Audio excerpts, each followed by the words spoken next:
हरे राम, राम राम हरे हरे, हरे कृष्ण कृष्ण कृष्ण हरे हरे। सर्वप्रथम श्री सद्गुरुदेव के चरणों में प्रणाम करते हुए मेरे परम आराध्य प्रभु सियावर रामचंद्र भगवान के श्री चरणों में दंडवत प्रणाम करके आज यह मानस बना है कि गोस्वामी श्री तुलसीदास जी महाराज द्वारा रचित श्री रामचरितमानस की हिंदी टीका जो कि गीता प्रेस गोरखपुर से प्रकाशित है, उसका हिंदी अर्थ यथावत पढ़कर यूट्यूब चैनल पर अपलोड करूं। यह मानस इसलिए बना कि मेरे पिताश्री को श्री रामचरितमानस पढ़ने का शौक था। जब मैं छोटा था तो वो मुझे बोलते थे और मैं पढ़ता और वे सुनते थे। वृद्धावस्था से आंखें कमजोर होने से वो खुद अच्छे से नहीं पढ़ पाते व कभी-कभी मेरे पढ़ाई या अन्य समयाभाव के कारण मैं नहीं पढ़ पाता तो वे कुछ असहज महसूस करते थे। उन्होंने भागवत जी की तो एक प्रति बहुत बड़े अक्षर छपाई वाली भी मंगवाई, लेकिन उम्र के साथ वह भी पढ़ना कठिन हो गया था। इस वातावरण में पलने व रहने से ही मुझे सत्शास्त्र पढ़ने व सत्संग सुनने की ओर ध्यान आकर्षित होने लगा। स्वामी राम सुखदास जी महाराज, श्रद्धेय भाई जी हनुमान प्रसाद जी पोदार, श्रद्धेय सेठ जी जयदयाल जी गोविंदका जी के प्रवचन की पुस्तकें पढ़ने का शुरू से ही आदत रही है। लेकिन पिताजी की कृपा समझो या भगवत कृपा, श्री रामचरितमानस बार बार पढ़ने का मन करता है। तो मुझे विचार आया कि पिताजी वृद्धावस्था में नहीं पढ़ पाते तो असहज महसूस करते थे, तो ऐसे और भी वृद्धजन होंगे जो अपनी पढ़ने में असमर्थता के कारण कुछ असहज महसूस करते होंगे। और मुझे ये विचार आया कि वृद्धावस्था में मेरे साथ भी वही हो सकता है जो मेरे पिताजी के साथ होता था। तो यह भगवत प्रेरणा समझो या मेरे मन की बात समझे, पर मुझे लगा कि श्री रामचरितमानस हिंदी टीका पढ़कर यूट्यूब पर अपलोड कर दिया जाए, ताकि पढ़ने की असमर्थता की स्थिति में मैं स्वयं भी श्रद्धापूर्वक सुन सकूं व यूट्यूब पर उपलब्ध होने से और भी कोई साधक सुनना चाहेंगे वो सुन सकेंगे और अपने बुजुर्ग माता पिता व बच्चों को भी सुना सकेंगे। छोटे-छोटे 15-20 मिनट के वीडियो डालेंगे ताकि इतना सा समय आप सोते समय निकाल कर पूरा परिवार बैठकर सुन लें तो पूरी रात ही भजनमय हो जाएगी। इसी आशा के साथ सफलता तो भगवत कृपा पर निर्भर करेगी, पर प्रयास अपन करते हैं। हरे राम राम राम हरे हरे, हरे कृष्ण कृष्ण कृष्ण हरे हरे। आज से श्री रामचरितमानस पढ़ना स्टार्ट किया है, जो थोड़ा थोड़ा रोज पढ़ेंगे। आप सभी सज्जन प्रेम पूर्वक सुने और शुरू में और अंत में भगवान के नाम का कीर्तन अवश्य किया जाए, ताकि अपन से, आपसे या मेरे से कोई भी सुनने में समझने में त्रुटि होगी तो भगवान क्षमा करेंगे। भगवान के नाम का कीर्तन सब पापों का नाश करने वाला होता है, इसलिए ज्यादा से ज्यादा भगवान के नाम का कीर्तन करें और सुबह शाम दोनों समय घर में पूरे परिवार सहित भगवान के नाम का कीर्तन होगा तो घर में सुख समृद्धि और भक्ति प्रदान करेंगे, भगवान की कृपा रहेगी। राम जय राम जय जय राम, श्री राम जय जय राम, श्री राम जय जय राम, श्री राम जय जय राम। श्री गणेशाय नमः। श्री जानकी वल्लभो विजयते। श्री रामचरितमानस प्रथम सोपान बालकांड। अक्षरों, अर्थ समूहों, रसों, छंदों और मंगलों की करने वाली सरस्वती जी और गणेश जी की मैं वंदना करता हूँ। श्रद्धा और विश्वास के स्वरूप श्री पार्वती जी और श्री शंकर जी की मैं वंदना करता हूँ, जिनके बिना सिद्धजन अपने अंतःकरण में स्थित ईश्वर को नहीं देख सकते। ज्ञानमय नित्य शंकर रूपी गुरु की वंदना करता हूँ, जिनके आश्रित होने से ही टेढ़ा चंद्रमा भी सर्वत्र वंदित होता है। श्री सीताराम जी के गुण समूह रूपी पवित्र वन में विहार करने वाले विशुद्ध विज्ञान संपन्न कवीश्वर श्री वाल्मीकि जी की और कपीश्वर श्री हनुमान जी की मैं वंदना करता हूँ। उत्पत्ति, स्थिति और संहार करने वाली, क्लेशों के हरने वाली तथा संपूर्ण कल्याणों की करने वाली श्री रामचंद्र जी की प्रियतमा श्री सीता जी को मैं नमस्कार करता हूँ, जिनकी माया के वशीभूत संपूर्ण विश्व ब्रह्मादि देवता और असुर हैं, जिनकी सत्ता से रस्सी में सर्प के ब्रह्म की भांति यह सारा दृश्य जगत सत्य ही प्रतीत होता है और जिनके केवल चरण ही भवसागर से तरने की इच्छा वालों के लिए एकमात्र नौका है। उन समस्त कारणों से पर सब कारणों के कारण और सबसे श्रेष्ठ राम कहने वाले भगवान हरि की मैं वंदना करता हूँ। अनेक पुराण, वेद और तंत्र शास्त्र से सम्मत तथा जो रामायण में वर्णित हैं और कुछ अन्यत्र से भी उपलब्ध श्री रघुनाथ जी की कथा को तुलसीदास अपने अंतःकरण के सुख के लिए अत्यंत मनोहर भाषा रचना में विस्तृत करता है, जिन्हें स्मरण करने से सब कार्य सिद्ध होते हैं। जो गणों के स्वामी और सुंदर हाथी के मुख वाले हैं, वे ही बुद्धि के राशि और शुभ गुणों के धाम श्री गणेश जी मुझ पर कृपा करें।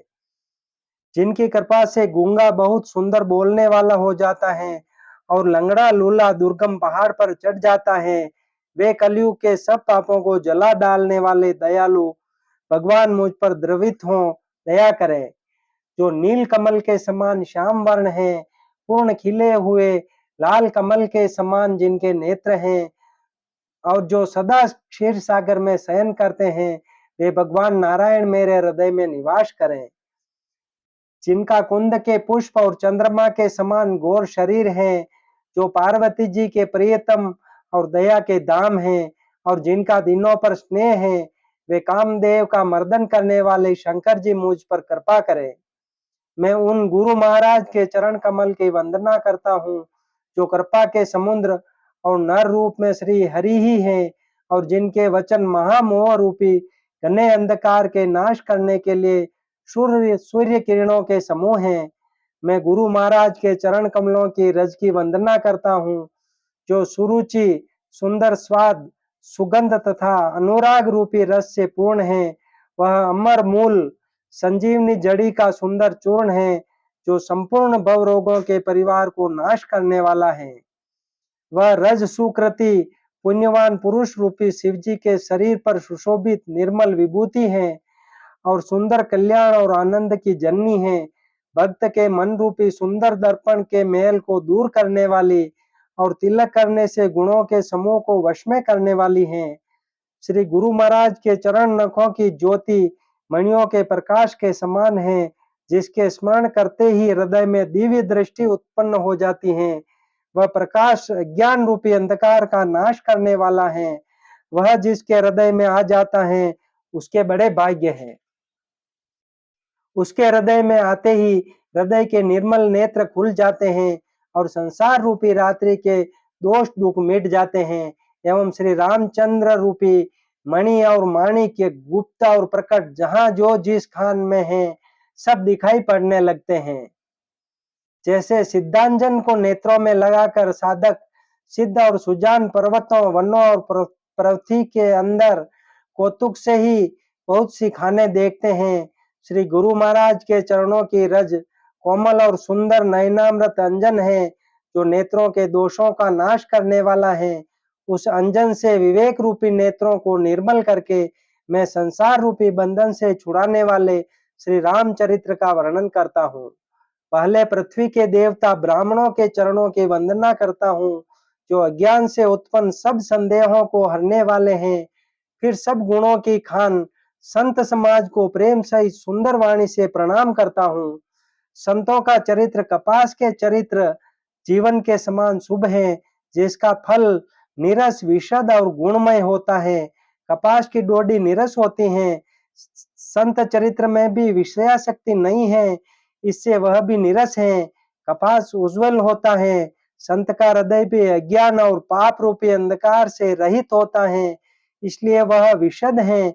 और कपास में गुण तंतु होते हैं, इसी प्रकार संत का चरित्र भी सद्गुणों का भंडार होता है, इसलिए वह गुणमय है। जैसे कपास का धागा सुई के किए हुए छेद को अपना तन देकर ढक देता है, अथवा कपास जैसे लोढ़े जाने, काते जाने और बुने जाने का कष्ट सहकर भी वस्त्र रूप से परिणित होकर दूसरों के गोपनीय स्थानों को ढकता है, उसी प्रकार संत स्वयं दुख सहकर दूसरों के छिद्रों दोषों को ढकता है, जिसके कारण उसने जगत में वंदनीय यश प्राप्त किया है। संतों का समाज आनंद और कल्याणमय है, जो जगत में चलता फिरता तीर्थराज प्रयाग है।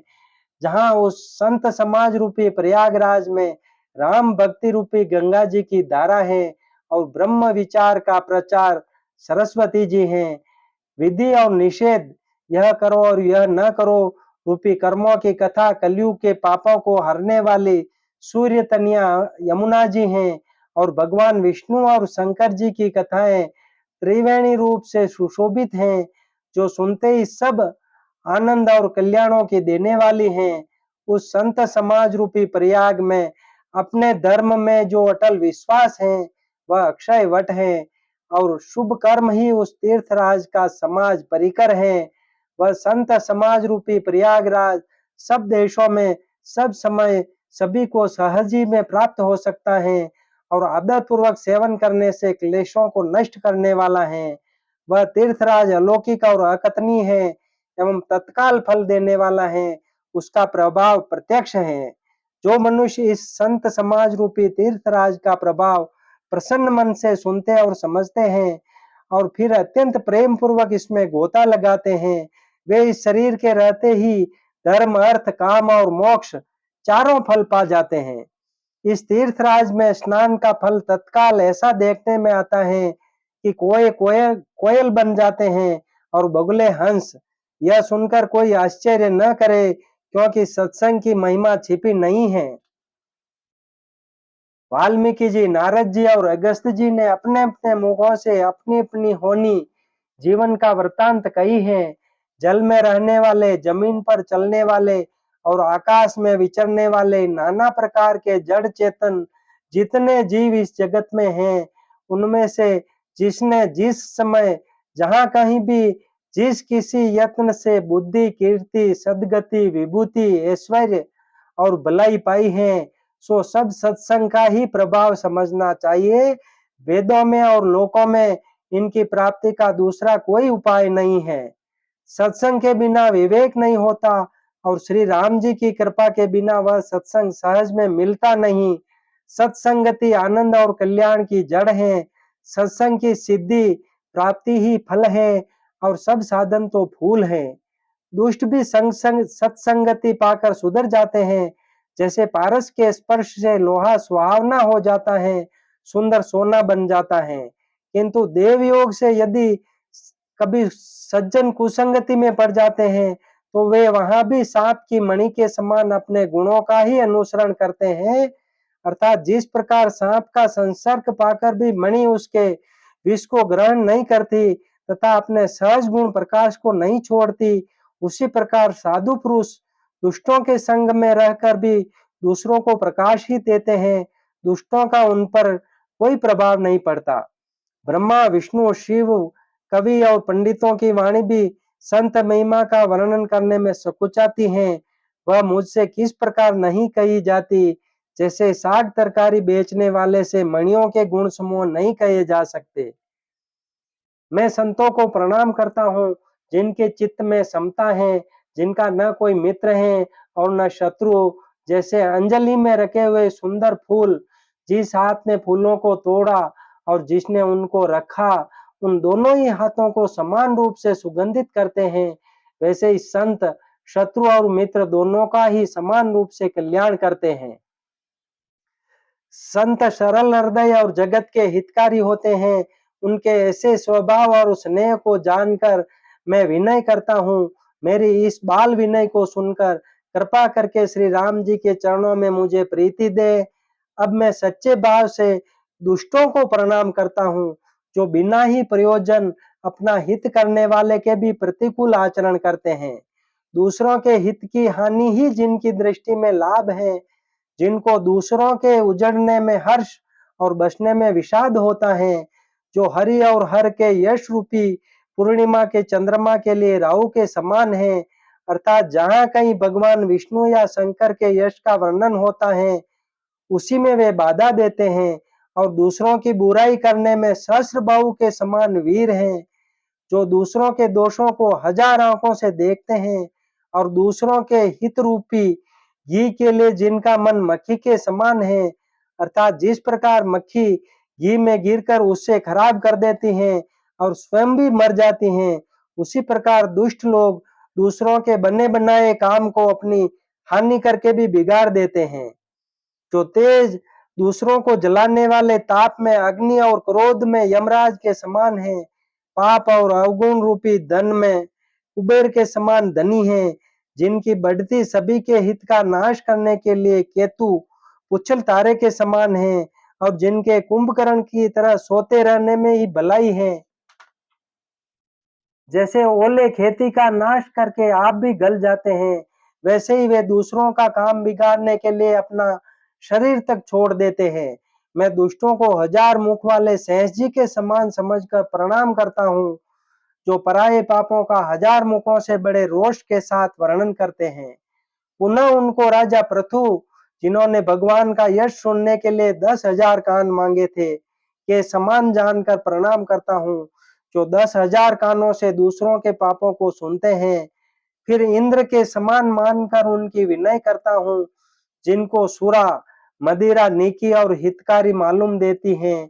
इंद्र के लिए भी सुरा ने अर्थात देवताओं की सेना हितकारी है, जिनको कठोर वचन रूपी वज्र सदा प्यारा लगता है और जो हजार आंखों से दूसरों के दोषों को देखते हैं। दुष्टों की यही रीति है कि वे उदासीन शत्रु अथवा मित्र किसी का भी हित सुनकर जलते हैं। यह जानकर दोनों हाथ जोड़कर यह जन प्रेम पूर्वक उनसे विनय करता है। मैंने अपनी ओर से विनती की है, परंतु वे अपनी ओर से कभी नहीं चूकेंगे। कोए को बड़े प्रेम से पा लिए, परंतु वे क्या कभी मांस के त्यागी हो सकते हैं। अब मैं संत और असंत दोनों के चरणों की वंदना करता हूँ। दोनों ही दुख देने वाले हैं, परंतु उनमें कुछ अंतर कहा गया है। वह अंतर यह है कि एक संत तो बिछुड़ते समय प्राण हर लेते हैं और दूसरे असंत मिलते हैं तब दारुण दुख देते हैं। अर्थात संतों का बिछुड़ना मरने के समान दुखदायी होता है और असंतों का मिलना। दोनों संत और असंत जगत में एक साथ पैदा होते हैं, पर एक साथ पैदा होने वाले कमल और जोंक की तरह उनके गुण अलग अलग होते हैं। कमल दर्शन और स्पर्श से सुख देता है, किंतु जोंक शरीर का स्पर्श पाते ही रक्त चूसने लगती है।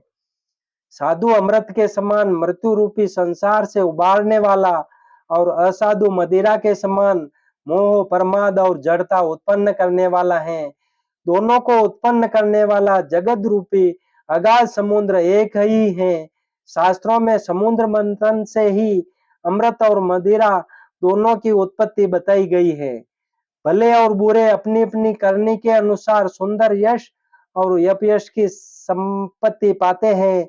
अमृत, चंद्रमा, गंगा जी और साधु एवं विष, अग्नि, कलयुग के पापों की नदी अर्थात कर्मनाशा और हिंसा करने वाला व्याध, इनके गुण अवगुण सब कोई जानते हैं, किंतु जिसे जो बाता है उसे वही अच्छा लगता है। भला भलाई ही ग्रहण करता है और नीच नीचता को ही ग्रहण किए रहता है। अमृत की सराहना अमर करने में होती है और विष की मारने में। दुष्टों के पापों और अवगुणों की और साधुओं के गुणों की कथाएं दोनों ही अपार और अथाह समुद्र हैं। इसी से कुछ गुण और दोष का वर्णन किया गया है, क्योंकि बिना पहचाने उनका ग्रहण या त्याग नहीं हो सकता। भले बुरे सभी ब्रह्मा के पैदा किए हुए हैं, पर गुण और दोषों को विचार कर वेदों ने उनको अलग अलग कर दिया है। वेद, इतिहास और पुराण कहते हैं कि ब्रह्मा की यह सृष्टि गुण और अवगुणों से सनी हुई है। दुख सुख, पाप पुण्य, दिन रात, साधु असाधु, सुजाति कुजाति, दानव देवता, ऊंच नीच, अमृत विष, जीवन, सुंदर जीवन मृत्यु, माया ब्रह्म, जीव ईश्वर, संपत्ति दरिद्रता, रंक राजा, काशी मगध, गंगा कर्मनाशा, मारवाड़ मालवा, ब्राह्मण कसाई, स्वर्ग नरक, अनुराग्य वैराग्य, ये सभी पदार्थ ब्रह्मा की सृष्टि में हैं। वेद शास्त्र ने उनके गुण दोषों का विभाग कर दिया है। विधाता ने इस जड़ चेतन विश्व को गुण दोषमय रचा है, किंतु संत रूपी हंस दोष रूपी जल को छोड़कर गुण रूपी दूध को ही ग्रहण करते हैं। विधाता जब इस प्रकार का हंस का सा विवेक देते हैं, तब दोषों को छोड़कर मन गुणों में अनुरक्त होता है। काल, स्वभाव और कर्म की प्रबलता से भले लोग साधु भी माया के वश में होकर कभी-कभी भलाई से चूक जाते हैं। भगवान के भक्त जैसे उस चूक को सुधार लेते हैं और दुख दोषों को मिटाकर निर्मल यश देते हैं, वैसे ही दुष्ट भी कभी-कभी उत्तम संग पाकर भलाई करते हैं, परंतु उनका कभी भंग न होने वाला मलिन स्वभाव नहीं मिटता। जो वेशधारी ठग होते हैं, उन्हें भी अच्छा साधु का सा वेश बनाए देकर वेश के प्रताप से जगत पूजता है, परंतु एक न एक दिन वे चौड़े आ ही जाते हैं। अंत तक उनका कपट नहीं निभता, जैसे काल नेमी रावण और राहु का हाल हुआ। पूरा वेश बना लेने पर भी साधु का सम्मान ही होता है, जैसे जगत में जामवान और हनुमान जी का हुआ। बुरे संग से हानि और अच्छे संग से लाभ होता है, यह बात लोक और वेद में है और सभी लोग इसको जानते हैं। पवन के संग से धूल आकाश पर चढ़ जाती है और वही नीचे की ओर बहने वाले जल के संग से कीचड़ में मिल जाती हैं। साधु के घर के तोता मैना राम राम सुमिरते हैं और असाधु के घर के तोता मैना गिन गिन कर गालियां देते हैं। कुसंग के कारण धुआं कालिक कहलाता है और वही धुआं सत्संग से सुंदर शाही होकर पुराण लिखने के काम में आता है और वही धुआं जल, अग्नि और पवन के संग से बादल होकर जगत को जीवन देने वाला बन जाता है। ग्रह, औषधि, जल, वायु और वस्त्र, ये सब भी कुसंग और सुसंग पाकर संसार में बुरे और भले पदार्थ हो जाते हैं। चतुर एवं विचारशील पुरुष ही इस बात को जान पाते हैं। महीने के दोनों पखवाड़े में उजियाला और अंधेरा समान ही रहता है, परंतु विधाता ने इनके नाम में भेद कर दिया है। एक का नाम शुक्ल और दूसरे का नाम कृष्ण रख दिया। एक को चंद्रमा का बढ़ाने वाला और दूसरे को उसका घटाने वाला समझकर जगत ने एक को सुयश और दूसरे को अपयश दे दिया। जगत में जितने जड़ और चेतन जीव हैं, सबको राममय जानकर मैं उन सबके चरण कमलों की सदा दोनों हाथ जोड़कर वंदना करता हूँ।